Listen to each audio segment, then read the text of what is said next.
Imagine a quiet English town in the mid-1500s with narrow streets, wooden houses, and the River Avon flowing gently through its heart. The year is 1564, and in the town of Stratford-upon-Avon, a baby boy is born. His parents, John Shakespeare and Mary Arden, welcome him into a modest but hopeful home. They name him William Shakespeare. John Shakespeare works as a glovemaker, crafting fine leather goods, and he is respected in the town. Mary comes from a wealthy farming family, and she fills her children's lives with warmth and devotion. William is the third of 8 children, and their household is always bustling with chatter, laughter, and the simple struggles of daily life. Yet, from the beginning, William is different. He is curious. He watches people closely, listening to the way they laugh, cry, and argue. He collects these little details, storing them away in his memory. Without knowing it, he is preparing to capture human life in words that will last forever. Chapter 2, Stories that Ignite the Imagination. In those days, there is no television, no cinema, no phones or internet. People live through stories. Traveling actors come to Stratford, performing plays in the streets or at local inns. Young William watches with wide eyes, enchanted by the rhythm of words, the sweep of emotions, and the clash of characters on stage. At night, he listens to folk tales and legends told by elders. Tales of warriors, lovers, and betrayal spark his imagination. He begins to write little poems and act out roles for his friends. Already the seed of a playwright is planted. When he is 7 years old, William begins school. His lessons are strict but rich. He studies Latin, history, poetry, and classic literature. Latin is the language of scholars, and young William excels in it. He reads the works of Ovid, Virgil, and Plutarch, writers whose stories of love, fate, and ambition will later inspire his plays. Chapter 3, Hardship at Home. Not everything is easy. John Shakespeare, once prosperous, falls into financial difficulty. Debts pile up. The family, once respected, now struggles to make ends meet. William feels the stress in his father's silence and his mother's worried prayers. There are days when food is scarce and the future uncertain, but hardship does not break him. Instead, it teaches him that fortune is fragile, that life can change in a moment. He observes the fragility of wealth, the cruelty of fate, and the resilience of the human spirit, lessons he will later weave into his tragedies and comedies. Chapter 4, Young Love. At 18 years old, William's life takes a dramatic turn. He falls in love with Anne Hathaway, a woman 8 years his senior. Their love is unconventional for the time, but love does not follow rules. When Anne becomes pregnant, the couple marries quickly in November 1582.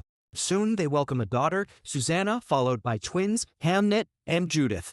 By 21, William is not only a husband, but also the father of 3 children. His heart is full, but his purse is empty. With his father's business declining, William must find a way to support his family. He has no fortune, no land, no title. But he has words. He has imagination. He has a dream. Chapter 5, The Lost Years. Between 1585 and 1592, history loses track of William Shakespeare. These are the mysterious lost years. Historians guess at what he may have done. Some say he worked as a teacher, tutoring children of the wealthy. Others believe he joined traveling theater troupes, learning the art of performance. Still others whisper that he fled Stratford after some mischief, perhaps hunting illegally on the land of a rich man. Whatever the truth, one thing is certain. By the time he reappears in records, he is in London, ready to take on the world of theater.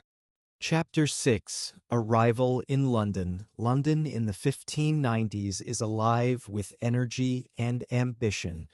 Writers, poets, and actors crowd the city, competing for fame. Shakespeare arrives with no money, no connections, and no experience. But he has talent, determination, and an unstoppable hunger for storytelling. He begins as an actor, performing small roles and studying everything around him: the gestures of performers, the laughter of the crowd, the gasps of an audience caught by suspense. Soon, he begins to write his own plays. His early works are light and entertaining, but his ambition grows.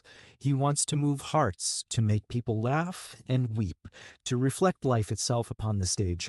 Chapter 7, An Upstart Crow. By 1592, Shakespeare is gaining recognition. Not everyone welcomes him.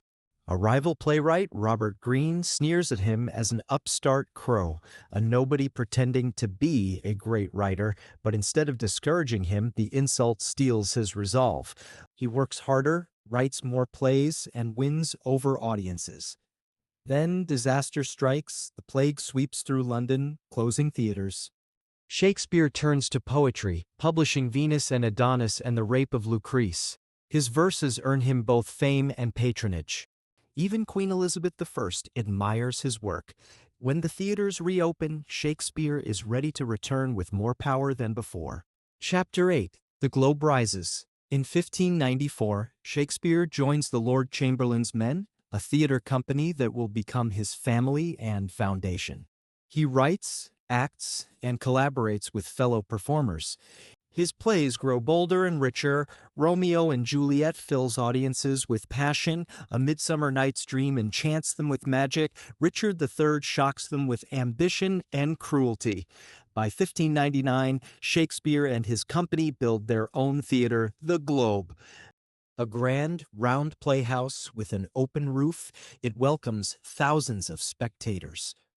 Rich and poor alike crowd its wooden benches and standing yard, eager to be transported by stories of love, betrayal, ambition, and fate.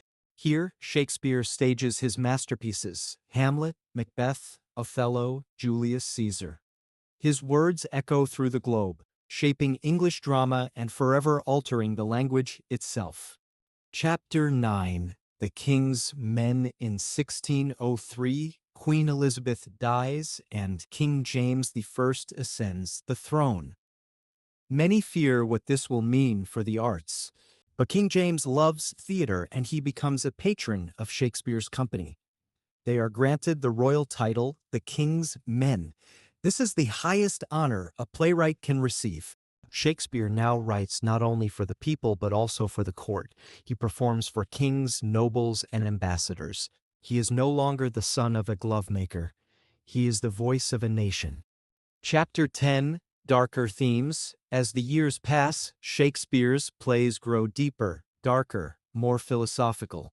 He writes King Lear, a heartbreaking tale of betrayal and madness; Macbeth, a chilling portrait of ambition and guilt; The Tempest, a magical reflection on forgiveness and new beginnings.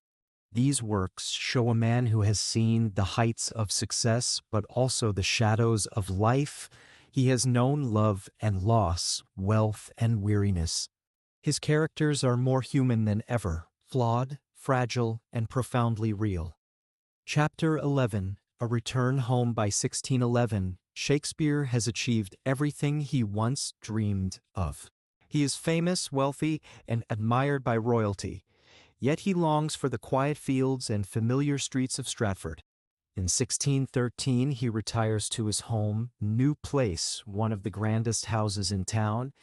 There, he spends his days in reflection. He walks the gardens, reads by the fire, and shares time with his daughters, Susanna and Judith. Visitors from London sometimes call on him, seeking advice. Though retired, his mind still dances with words and ideas. Even in silence, the poet within him lives on. Chapter 12, The Final Curtain. In 1616, after attending a cheerful dinner with friends, Shakespeare falls ill. His health declines rapidly. On April 23, 1616, his 52nd birthday, he passes away. The town mourns the loss of its most famous son. He is buried in Holy Trinity Church, the same place where he was baptized. His grave bears an epitaph he himself wrote, warning others not to disturb his rest. "Blessed be the man that spares these stones, and cursed be he that moves my bones." The man is gone, but his words live forever. Chapter 13, A Legacy Beyond Time, Shakespeare's death is not an ending, it is a beginning. His plays continued to be performed, his poems continued to be read, and his words shape the English language. Phrases like "all the world's a stage" and "a rose by any other name would smell as sweet" become part of everyday speech. His works are translated into every language, performed in every country, and studied by every generation. Over 4 centuries later, his genius still inspires writers, actors, and dreamers. Chapter 14, The Power of a Dream. What, then, is the lesson of William Shakespeare's life? It is that greatness does not require wealth, power, or privilege. It begins with curiosity, grows with persistence, and flourishes through imagination. Shakespeare began as a small-town boy with no special advantages. He faced hardship, uncertainty, and doubt. Yet he dreamed big, he worked tirelessly, and he transformed words into worlds. He proved that destiny is not written in the stars, it is forged within ourselves. So when you struggle to express yourself, when you feel unseen or unheard, remember Shakespeare. He too began as an ordinary boy, but he dared to dream beyond the ordinary. And because of that, his name is written in history forever.